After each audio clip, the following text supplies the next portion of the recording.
Hey everyone, it's Laura Myers for CMS-Connected. Continuing my series of interviews with the Kentico Global Sales team, I have Bart Omlo, VP of Sales for EMEA and Latin America, here to give us his thoughts on how Kentico's footprint looks from his vantage point. Hello Bart, great to chat with you. How are you doing today? Yeah, good. Thank you very much. It's beautiful summer. It's beautiful summer, so I'm happy. It's not always like that in Holland. Eh? That's awesome. I'm glad to hear it. So we're going to start off with you telling me about what encompasses your region. I'm responsible for the EMEA territory, Europe, Middle East, Africa, but also Latin America.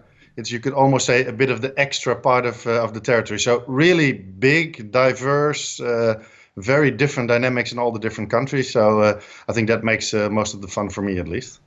Given the diversity of your region, I'm interested to hear about who your leading customers are there and what do you find they're most often doing with your software? Yeah, so as I said, I think the biggest difference is that obviously in every territory or in every country, you see a very big difference between the maturity of the clients. So if you take, for example, the UK, in the UK, they're very far ahead with online marketing and so. So if you look at customers that are very active with online marketing and e-commerce, or for example, like Twinnings, the tea or Twinings, we had a site of the year, Belfast Waterfront Congress Center, which are obviously, they use Kentico a lot for, you could say, personalization, online marketing. So they're very far ahead. If you look at other regions, like if you go to a client we have in the United Arab Emirates, which is called Aswak University or Aswak Supermarket. It's, you could say, a very big supermarket brand where typically in the UK or even in Holland or the Benelux, you would expect a lot of online marketing activities. You see that they are very far ahead in their online world, but not so much with online marketing. So those are typical clients that we have. Another, I think, great example is the Van Gogh Museum, and they really use Kentico more for an intranet scenario. So different countries, different dynamics, but you could say I think the typical clients that you see in EMEA are brands that want a lot, have a lot of ambition, but still need to start a little bit. So the uses kind of run the gambit over there. That's interesting, and especially when you say the uses don't always match what you'd expect from an area. Are there common problems you find organizations are facing in terms of their business goals? And what are the ways in which you find Kentico attempts to alleviate those? I think so.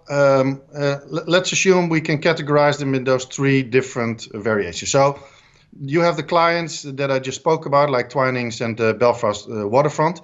What they're facing is that they want to really tailor and personalize the information that they have so that they can get better conversion. So that's, I'd say, the most mature ones.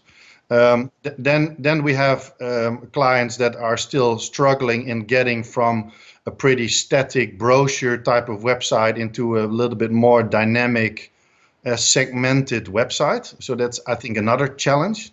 Yeah, and then you have clients that still have a website from like what we would say the beginning of the internet, that actually need help and just need they have like custom CMSs, or they still live in a very ancient world where we already, if we bring them into like Kentico CMS, which is then easy to use and they're able to create easy pages in the website, that's already such a big step for them.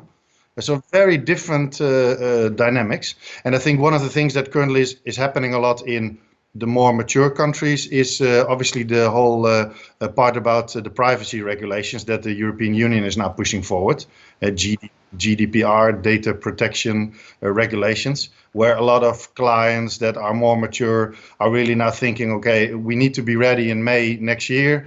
What can we do about it? How can and should we use Kentico to do it? And obviously, we are also working at that from a product perspective. So that's more like a joint problem that we have to solve all together. It's interesting you bring that up, actually, because it's something we talked about at the end of last year, but haven't heard much of since. So it's interesting to hear about it from a product perspective. Yeah. So what GDPR obviously is, its processes, its product. So organizations now really have to make sure that from a privacy perspective, they make sure that they keep the data in a certain right way. And for Kentico, it means that we need to make sure that, first of all, our product obviously keeps the data in a safe way, but also that clients are able to see where is it stored, in what country, how that they're able to delete data that they don't want to use, that they're able to easily make it transparent for clients where their data is, what is stored, and things like that.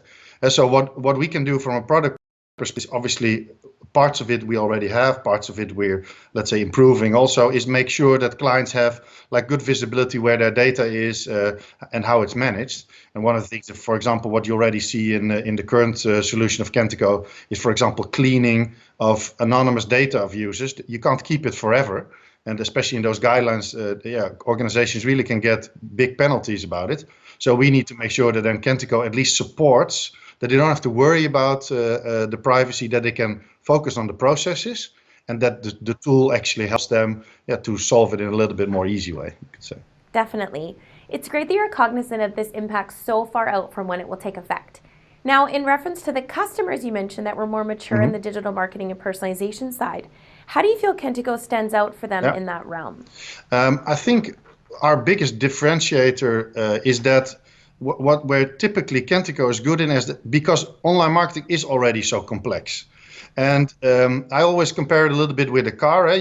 You can have a car with a big amount of features and functionalities and buttons and touch screens and whatever you have, but if you still have to drive with it, and there's still functionalities also from an online marketing that you really want to use.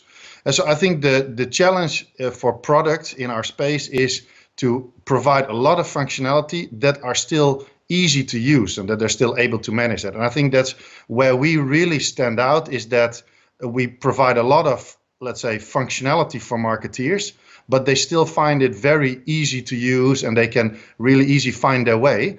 So sometimes you hear that organizations have this 100% features and functionalities and that marketeers only use 20% out of it. I would say that where we really are good in is letting them use more of it by making it simple and giving them a good interface. I think that's where we really stand out, apart from the price, obviously. But that is such a great point to make, because it's brought up so much how people get platforms and they're using such a small percentage of it. So it's nice that you guys are aware of that and ensuring Kentico is extra accessible for them. No, and I think that also marketeers are asking that. Like a lot of organizations, they want also to enable marketeers to do more themselves. So they have a lot of development teams, and in the past, if a marketeer had a request, like want to create a campaign or something like it, they had to go to their agency to solve it, which is nice for the agency, but from a time to market perspective, it's not good. And even for an agency, it's also not good, because they want to like more deliver toolbox that a marketer can use instead of do the hand holding, creating the content. So I think that's what the biggest challenge is, where I see that most of the Kentico users are really leveraging the solution very good. I agree.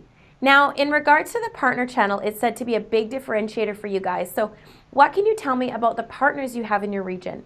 Are there trends or any differences you're seeing in the last few years? Yeah, so this again connects to the maturity of the market, you could say. So I would say that most of the mature partners that we have, no matter where they come from, you see that they want to become more and more full service agencies. So they want to not only do the technical implementation, which they did in the past, and do the support, but they slowly are moving forward into doing the design, also in the more trying to be a strategic partner from the early beginning. What's your roadmap? Where do you want to be in 3 to 5 years? How is your online domain helping your business? And then after the delivery of the project, it's not like a fire and forget. They do the project, goodbye, go to another client, but they stay on board for a much longer time.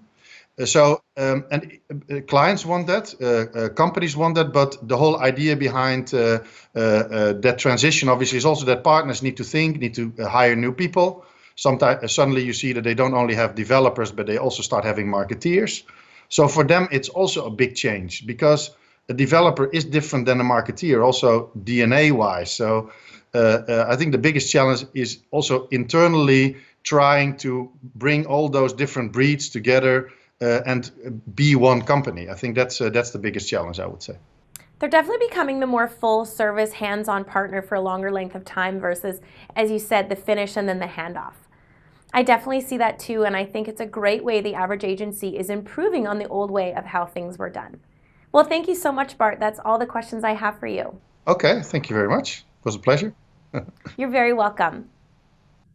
That was Bart Omlo, VP of Sales for EMEA and Latin America, discussing the various ways customers are using the platform in his region, how Kentico is helping the customers prepare for the GDPR, and how the blueprint of the average design agency is changing. For differing perspectives, make sure to watch my interviews with Eric Webb and Jasek to gain the entire global Kentico perspective.